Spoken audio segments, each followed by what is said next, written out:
오늘 우리가 읽은 사도행전 본문은 떡에 대한 강한 집착을 보여주고 있습니다. 시작부터 7절에 보면 우리가 떡을 때려 모였다.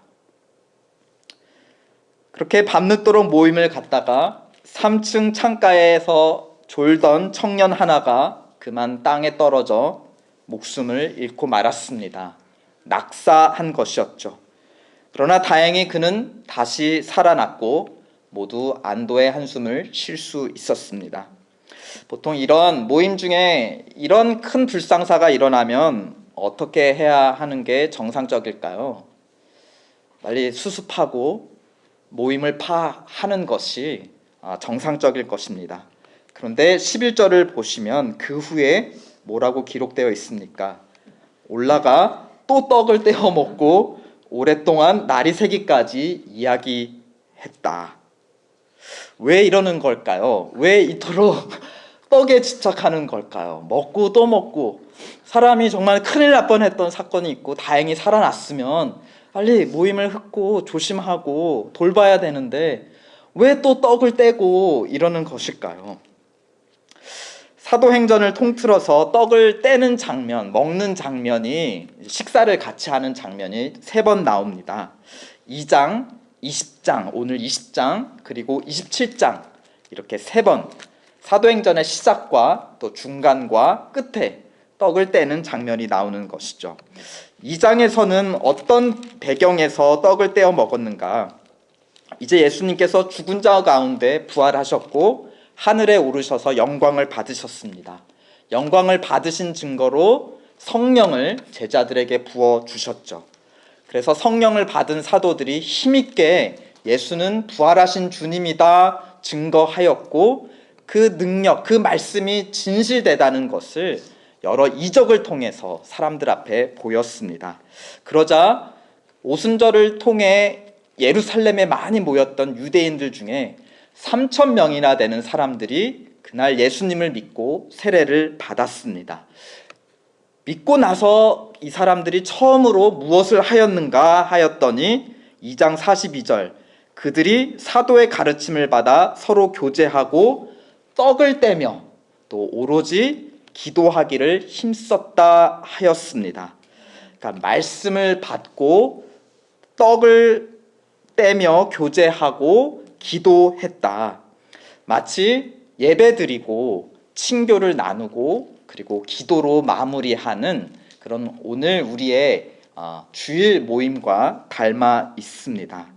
특별히 여기서 떡을 뗐다라는 것은 이것이 예배 상황에서 성찬을 의미하는 것인지 아니면 친교 시간에 나누는 애찬, 사랑의 애찬을 의미하는 것인지 불분명합니다.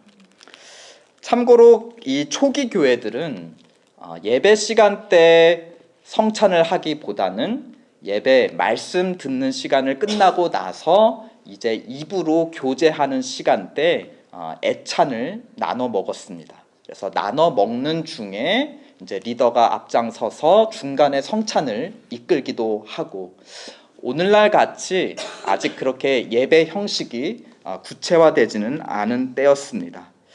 아무튼 이러한 예배하는 배경에서 떡을 뗀다라는 사도행전의 첫 기록, 이것이 바로 유대인 중에 예수 믿는 무리들이 모였을 때 했던 그 모습을 우리에게 보여주고 있습니다.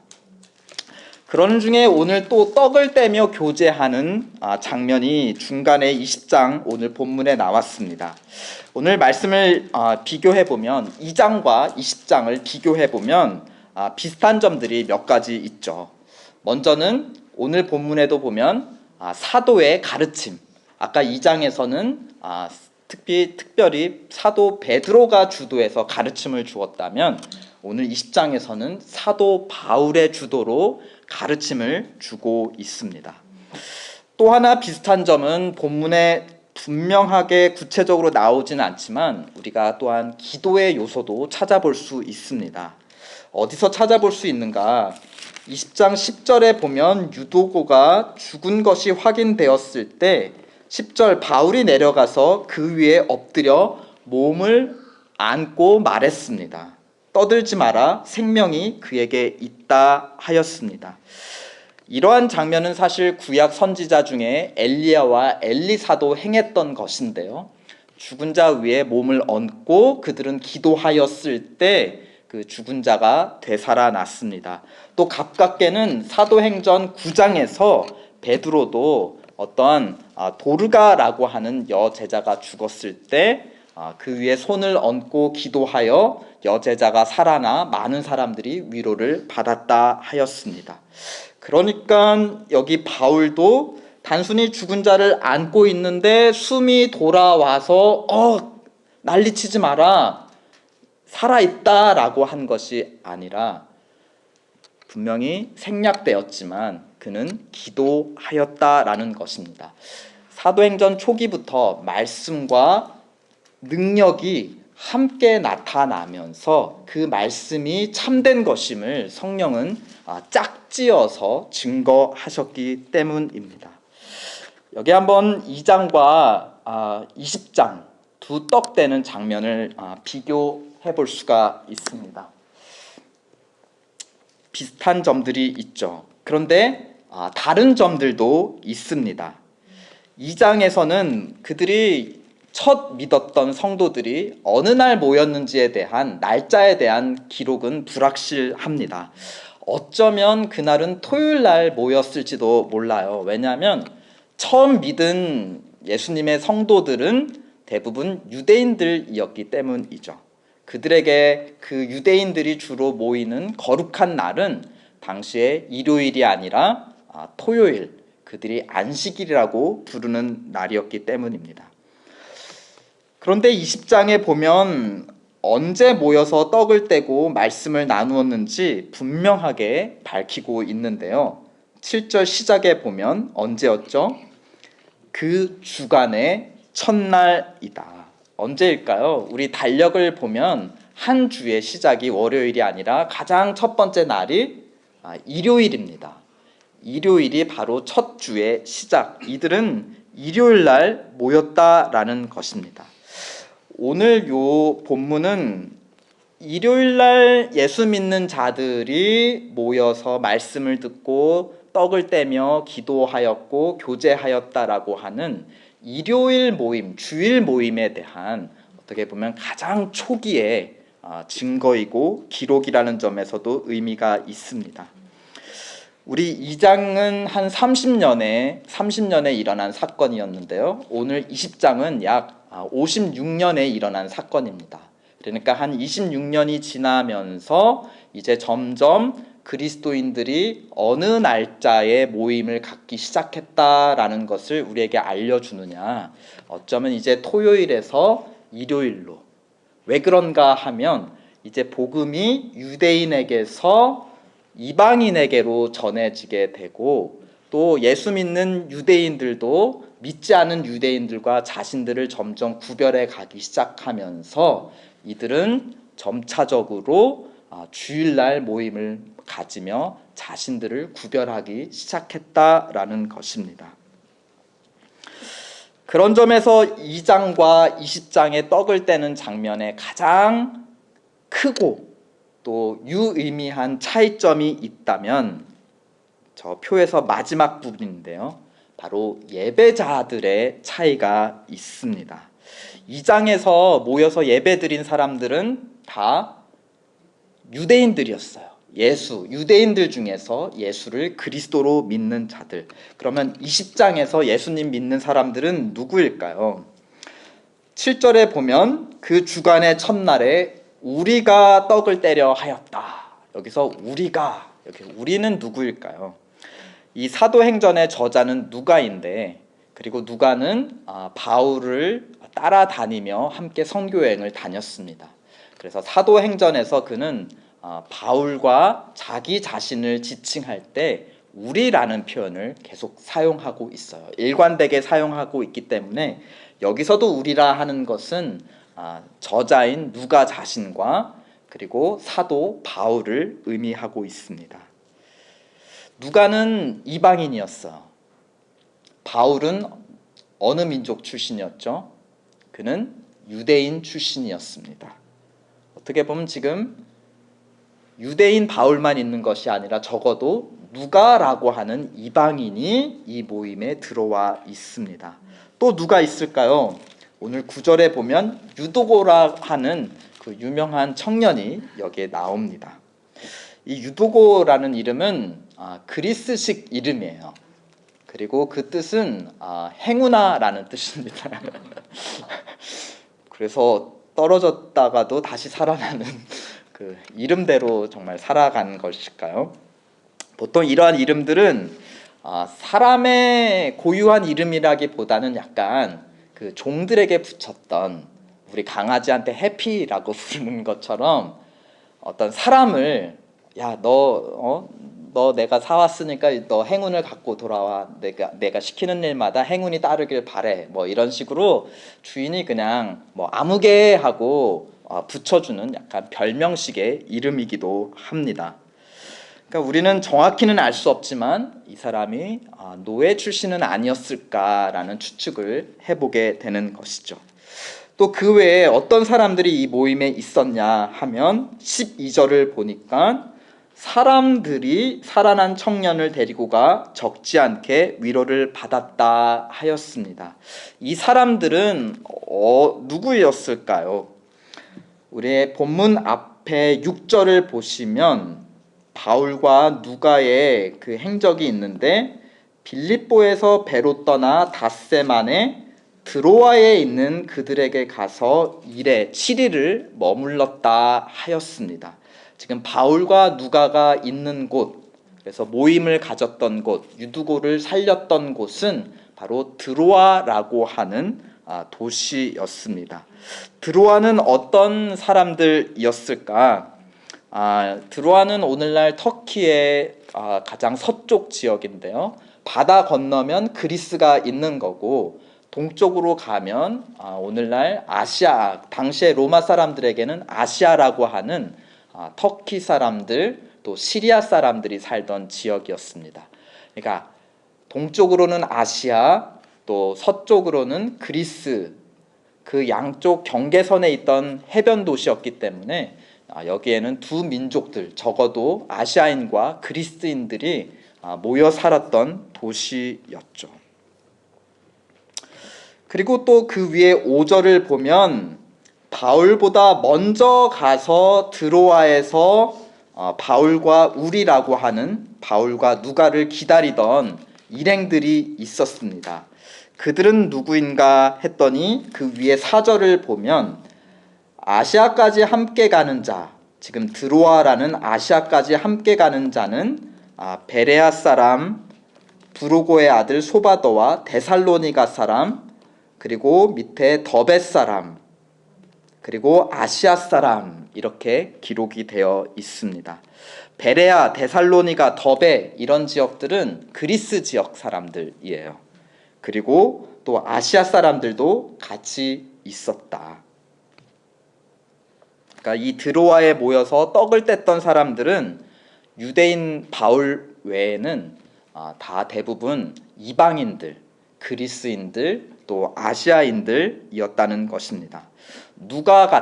저자 누가 같은 의사도 있었고, 또 정확하지는 않지만 유두고 같은 노예로 추정되는 사람들도 함께 모여있는 굉장히 다양한 사람들의 모임이었다는 것을 우리는 알 수 있습니다.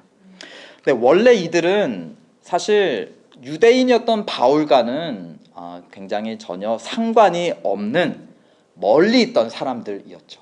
당시 유대인들은 이방인들과 섞이지 않으려 했어요.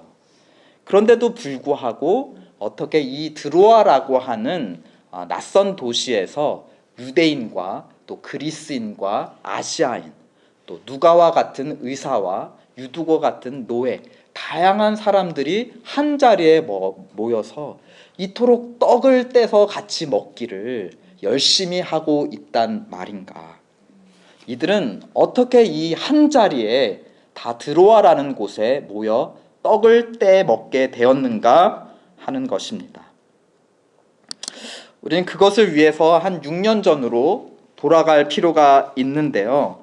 6년 전, 그러니까 지금으로부터 6년 전, 한 50년에 바울은 선교하는 여행 중에 2차 선교 여행 중에 처음으로 드로아를 방문하게 되었습니다. 그런데 이 방문은 전혀 계획에 없던 방문이었어요. 바울은 원래 지나가다가 밑에 있는 에베소 근처에 있는 아시아 지역을 전하고 그 다음에 자기가 파송받은 안디옥으로 돌아갈 계획이었습니다. 그런데 주님의 성령이 그것을 막으셨어요.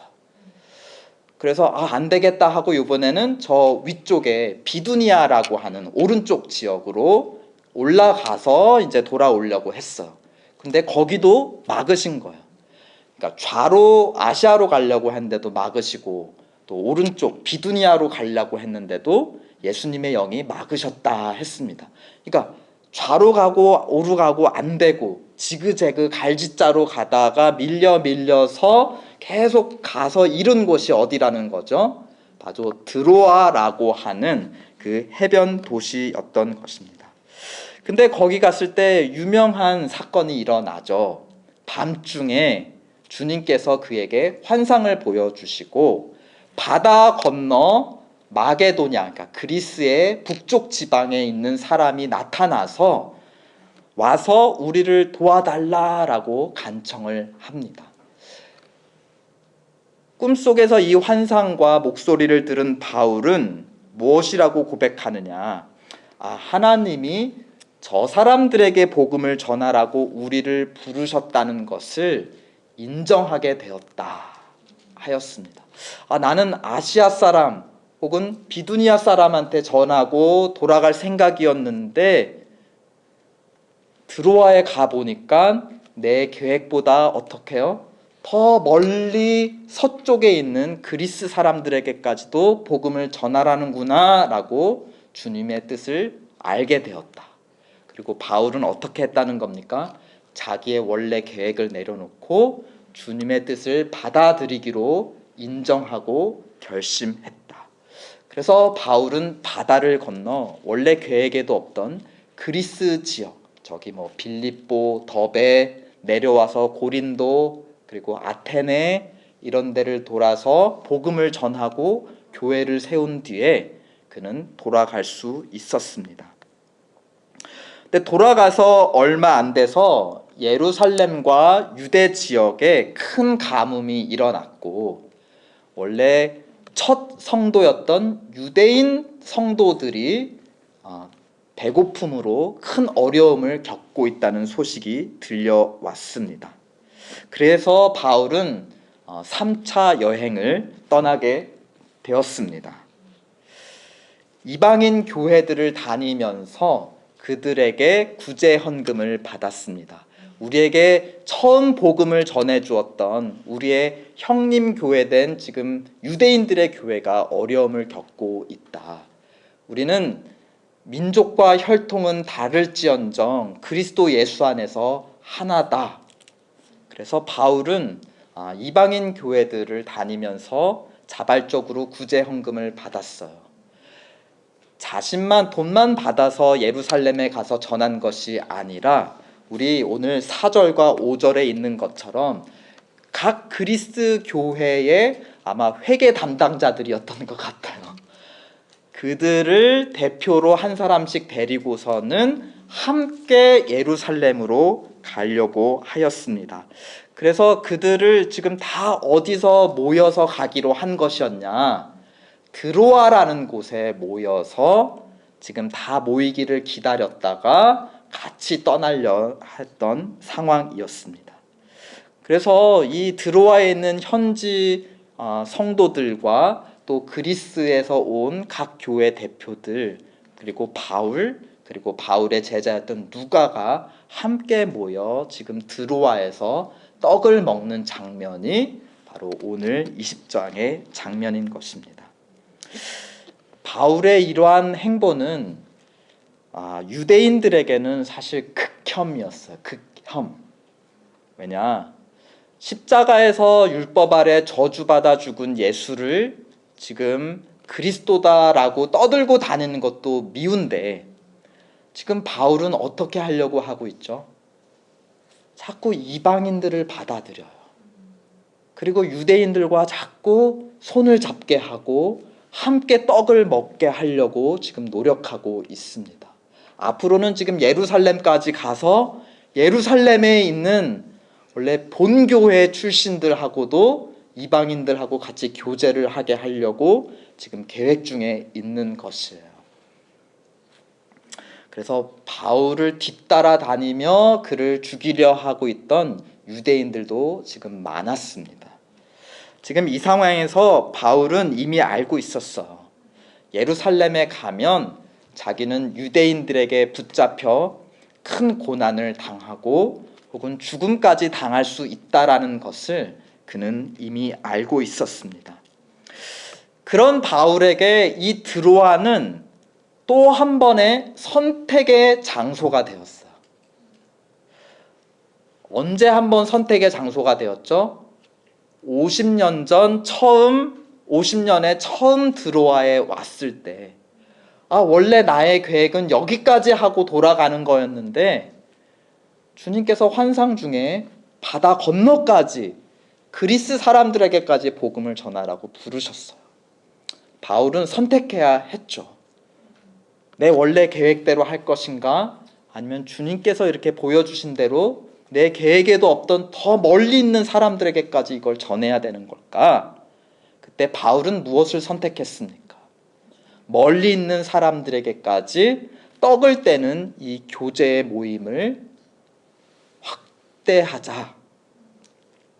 그리고 6년이 지난 오늘 56년, 바울은 다시 드로아를 지나가게 되었을 때 또 한 번 선택을 했어야 합니다. 내가 이러한 무리수를 두면서까지 이 이방인들을 데리고 예루살렘에까지 굳이 가야 할까? 자기의 목숨의 위험이 실제적으로 느껴졌기 때문입니다. 첫 선택의 기로에서 바울은 자기의 뜻을 내려놓고 주님의 뜻을 받들었습니다. 이 두 번째 선택의 기로에서 바울은 어떤 선택을 하게 될까요? 첫 번째 선택할 때 주님은 환상을 통해 그에게 증거를 주셨습니다. 마게도냐, 그리스 사람이 나타나서 와서 우리를 도우라 하는 그 환상을 통해 바울이 주님의 뜻이 무엇인지 알 수 있도록 도와주셨죠. 오늘 두 번째 선택해야 되는 이 드로아에서 주님은 어떠한 증거로 바울의 선택을 도와주실까? 오늘 본문에 나타난 혹시 유두고의 사건이 주님의 증거는 아니었을까? 우리는 그런 관점으로 한번 유두고에게 일어난 사건을 좀 자세히 들여다보겠습니다. 7절을 보면 바울의 강론이 밤까지 이어지는데 8절 윗다락에 등불을 많이 켰다. 지금 마치 바울의 말이 전해지며 어둠 중에 있었던 그리스 사람들에게까지 복음의 빛이 비쳤던 것처럼 마치 어두운 밤을 오랫동안 비치는 빛처럼 바울의 말씀 전파가 계속 이어졌습니다. 그런데 유도고라는 청년은 창문에 걸터 앉아 깊이 졸았다 하였습니다. 그래서 어떤 이들은 이런 얘기를 하죠. 당시에는 전기불이 아니라 촛불이어서 그리고 사람들이 많이 모였고 장시간 동안 이제 막 숨을 내쉬고 촛불이 타면서 방이 얼마나 후덥지근했겠냐. 그래서 유도고가 졸 수밖에 없었다. 근데 만약 그랬다면 방 안에 있는 사람들이 졸았겠죠. 지금 유두고는 어디에 있나요? 창에 걸터 앉았다. 그러니까 바람이 제일 잘 통하는 그 모임 장소에서 가장 시원한 곳에, 신선한 곳에 그는 앉아 있음에도 불구하고 졸았다. 그것도 깊이 졸았다 하였습니다. 깊이 졸더니. 이것은 마치 그의 영적인 어둠, 깊은 어둠을 암시하는 것 같습니다. 왜냐하면 창가는 말씀이 전해지는 그 모임의 한가운데 떡이 떼는 주님의 성찬이 떼어지는 그 교제의 한가운데 주님의 임재로부터 어떻게 보면 가장 멀리 그 모임 중에는 있지만 가장 어디에 있는 거예요? 가장 자리 떨어질 수 있는 바깥 세상으로 모임 바깥으로 떨어질 수 있는 그 경계선에 걸쳐 있었다라는 겁니다. 불사 결국 그는 바깥으로 떨어졌죠. 근데 3층이었어요. 마침 그래서 아래로 떨어졌습니다. 우리는 걱정 안 해도 되죠. 여기는 1층입니다. 그래서 떨어져도 괜찮지만 그는 바깥으로 아래로 모임에 주님의 임재로 어두운 밤을 밝혔던 모임 바깥으로 주님 임재 바깥으로 생명의 자리에서 떨어져 어떻게 되었다 했습니까? 죽었다라고 선언하였습니다. 이 사도행전의 저자는 누가고 누가는 의사였어요. 그가 내려가서 9절에 보니까 딱 여기를 짚어보더니 그냥 간단하게 얘기합니다. 일으켜보니 어땠다? 죽었는지라. 이거는 의사의 판단이에요. 죽은 줄 알았는데 그냥 바울이 일으켜보니까 숨이 붙어있다 하는 게 아니라 죽었다라고 의사가 사망 선고를 한 것이었습니다. 근데 바울이 즉시 내려가 선지자 엘리야와 엘리사가 했던 것처럼 몸을 대고 기도하였을 때 그의 생명이 돌아왔다라는 것입니다. 그러자 다시 어떻게 했다는 거죠? 올라가 또 떡을 떼어 먹고 또 말씀을 전했다. 유두고가 어떻게 된 거예요? 생명이 다시 돌아왔다. 그뿐만이 아니라 다시 공동체의 모임 가운데로 떡을 떼고 말씀이 있는 주님의 임재가 있는 모임 안으로 다시 회복되었다. 돌아왔다 하는 것입니다.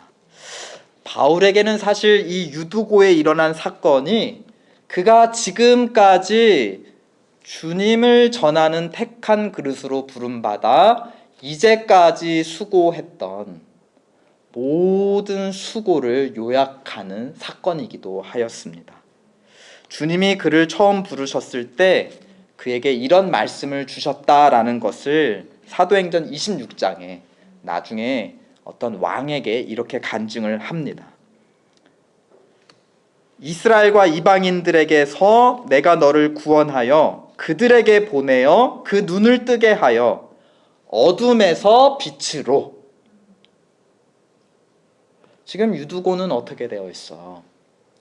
불을 밝힌 방에서 떨어져 어두운 바깥으로 생명에서 죽음으로 있었는데 다시 바울을 통해서 죽음에서 생명으로 어둠에서 빛으로 돌아왔습니다. 마치 유두고에게 일어난 사건처럼 바울에게 주님께서 맡기신 소명이 무엇이었냐?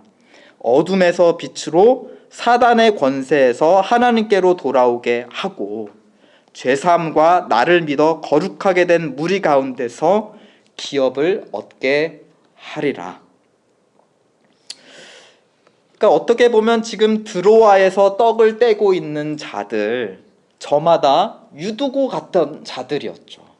바울을 만나기 전에 이들은 하나님을 알지 못하고 어둠 중에 있던 자들이었는데 바울을 통해 예수님이라는 빛을 받게 되었고 생명의 떡을 받아 먹게 되므로 어둠에서 빛으로 사단의 권세에서 하나님의 나라로 죽음에서 생명으로 되살아난 자들이었습니다. 그런 자들이 지금 어느 날 모여서 떡을 떼며 바울과 함께 말씀을 나누고 교제하고 있다는가, 또 유두고를 통해 부활의 능력을 체험했다는 건가, 주간의 첫날 일요일날 주님께서 부활하신 그날 그 복음의 능력, 부활의 능력이 바울을 통해 지금 이들을 되살렸고 그들이 모인 드로아의 이 날에 이 모임에서 또 유두고를 살렸다라는 것입니다. 그런데 이 유두고 사건은 지금까지 바울이 해온 그 소명만 알려주는 것이 아니에요. 이제 앞으로도 마쳐야 되는 소명, 그의 목숨이 닿을 때까지 이뤄야 하는 소명도 가르쳐주는 사건이었습니다. 무엇인가? 더 멀리 있는 사람들에게까지 이 주님과 함께 떡을 떼는, 생명의 떡을 나누는 생명의 교제를 전해야 한다라는 소명이었습니다. 드로아에 7일이나 머물렀던 바울은 16절에 가면 이제 예루살렘으로 가는 길에 에베소라는 도시를 그냥 지나치기로 결정을 합니다. 네, 에베소는 아시아에서 가장 큰 교회였고, 바울이 지금까지 개척하고 목회했던 교회 중에 가장 오래 머무르며 했던, 그에게는 정말 가장 소중한 교회가 에베소 교회였어요. 그럼에도 불구하고 16절에 보면 지체하지 않기 위해 에베소를 그냥 지나 오순절 안에 예루살렘에 닿으려 하였다. 근데 아까 드로아에서는 지금 7일이나 머무르면서 있었다. 왜 그 시간을 쪼개서 에베소 사람들하고도 교제하지 않았을까? 이 드로아에서 정말 중요한 모임과 바울에게는 결정할 시간들이 있었다라는 것을 우리에게 암시해 주죠. 그리고 이제 드로아를 떠날 때 그는 이미 마음에 굳은 결심을 하고 자기가 어디로 가야 하는지를 이제는 분명하게 알았다는 것을, 더 이상 지체할 필요가 없다. 나는 어디로 가야 하냐? 예루살렘으로. 그것도 오순절 안에 예루살렘으로 가야 한다는 것입니다. 거기서 나는 이방인들의 구제 헌금을 전해야 하고, 이방인 대표로 온 그 이방인 성도들을 예루살렘 지도자들 앞에 소개해야 하고, 그렇게 그들이 함께 또 떡을 떼는 그 주님이 임재하는 이방인과 유대인과, 이방인 교회와 유대인 교회가 함께 연합하는 그 모임을 위해 나는 예루살렘에 가야 한다. 내가 죽는 한이 있더라도 이것은 나의 사명이다. 왜 오순절 안에 가려고 하는가? 이 모든 일들이 언제 어떻게 시작되었죠? 30년에 예루살렘에서 오순절에 성령이 임함으로 예루살렘으로부터 유대와 사마리아와 땅끝까지 복음이 전해지는 중에 이 모든 일들이 오순절 예루살렘에서 이루어졌습니다. 그런데 그리고 나서 이제 한 26년이 지난 56년, 57년에 그는 다시 그 오순절에 예루살렘을 가겠다. 그것은 또한 무슨 의미일까요? 예루살렘에서부터 더 먼 땅끝까지 나는 가야겠다라는 것입니다. 그것이 19장 21절에 보면 그가 예루살렘에 가기로 한 작정 무엇인가? 19장 21절 한번 더 보시면요. 작정하였더니 내가 거기 갔다가 후에 어디로 간다 하였습니까? 로마도 보아야 하리라. 지금 예루살렘과 소아시아와 그리스까지 갔어요. 이제 다시 예루살렘으로 갔다가 더 어디까지 간다라는 거야. 더 멀리, 더 서쪽에 있는 서쪽 땅끝인 로마까지도 가야겠다. 어둠에서 빛으로, 사단의 권세에서 하나님의 권세로 옮기는 이 생명의 떡 교제를 내가 어디까지 멀리 전하라고 주님은 나를 부르셨다는 건가? 로마까지 전해야 된다. 드로아에서 바울은 이것을 7일 동안 머물면서 주님으로부터 이것을 받은 것 같아요. 그리고 유두고 사건을 통해 그는 더 확신할 수 있었고, 이제 더 이상 지체할 필요가 없다. 에베소 내가 정말 가장 사랑하는 교회니까 이해해 주겠지 하고 그는 패스해서 바로 서둘러 예루살렘으로 갔다라는 것입니다. 그리고 우리는 마침내 떡을 떼는 마지막 장면 27장에 나오는데요. 언제 이 떡을 떼느냐? 그는 잡혀서 로마 황제에게 심판을 받기 위해 로마로 가는 길 중에 자기를 붙들고 가는 로마인 군사들과 함께 떡을 떼고 하나님께 감사하면서 떡을 떼 먹었다 하였습니다. 그러니까 누구하고 떡을 뗐다는 거죠? 로마인들과 떡을 뗐다. 어떻게 보면 사도행전은 시작과 중간과 끝까지 무엇에 대한 이야기라고 우리가 정리해 볼 수 있을까요? 떡을 떼는 이야기입니다. 우리는 떡에 집착하는, 우리 한국 사람들 굉장히 이제 밥에 집착하지 않습니까? 그래서 이제 인사할 때도 밥 드셨냐? 우리 굉장히 성경적인 사람들인 것 같아요. 우리도 떡을 떼셨습니까? 무슨 말인가요? 주님과 교제를 하셨습니까? 바울과 사도들은 세상을 다니면서 자꾸 떡을 권하는 사람들이었어요. 이 떡 한번 잡숴봐 하고, 처음엔 유대인들한테 먹이고, 그 다음에는 헬라인, 그리스인들한테 막 먹이고, 이제 바울은 로마인들한테도 이 떡을 주려고 예루살렘을 찍고 가는 것입니다. 그들이 먹인 생명의 떡, 바로 예수 그리스도였습니다. 우리는 누구인가? 우리는 주님의 떡을 먹는 자입니다. 주님을 먹는 자. 그리고 주님과 더불어 먹는 자이면서 함께 먹는 자입니다. 근데 우리가 이것을 좀 생각해 봐야 돼요. 우리가 다른 사람들과 우리 교회 식구들하고 같이 성찬도 먹고 또 애찬도 먹고 우리 더불어 떡을 떼어 먹죠. 네, 우리하고는 먹는데 실제로 주님하고 먹지 않는다면 그 사람은 마치 유두고하고 비슷한 거예요. 모임 중에는 있는데, 사람들하고는 있는데 중심에 계신 예수님과 멀리 있고 가장자리에 있다라는 것입니다. 그러다가 잘못하면 떨어질 수가 있어요.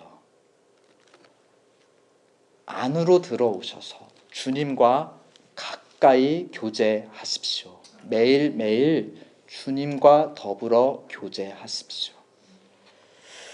우리가 누구인지 안다면 우리가 무엇을 위해 살지도 알 수 있습니다. 우린 무엇을 위해 사는 사람들인가? 멀리 있는 사람들을 주님께로 데리고 와서 주님과 더불어 떡을 먹게 하는 자들, 그 생명의 떡을 권하는 자들, 가까운 데 있는 자들만이 아니라 멀리 있는 자들, 내 계획에 없는 자들, 내 관심에 없는, 관심 밖에 있는 사람들에게까지도 이 떡 한번 잡숴봐 하고 권하는 사람들이 바로 우리들이라는 것입니다. 바울은 드로아에서 2번의 결정의 시간들을 겪었어요. 내가 그리스까지 가야 하나? 그때 주님은 그리스까지 가라고 보내주셨어요. 내가 예루살렘을 찍고 로마까지 가야 하나? 또 드로아에서 고민했을 때 주님은 또 어떻게 보면 유두고 사건을 통해서 이제 예루살렘을 찍고 더 멀리 로마까지 가라라고 또 뜻을 보여주셨어. 주님의 뜻은 항상 어디에 있나요?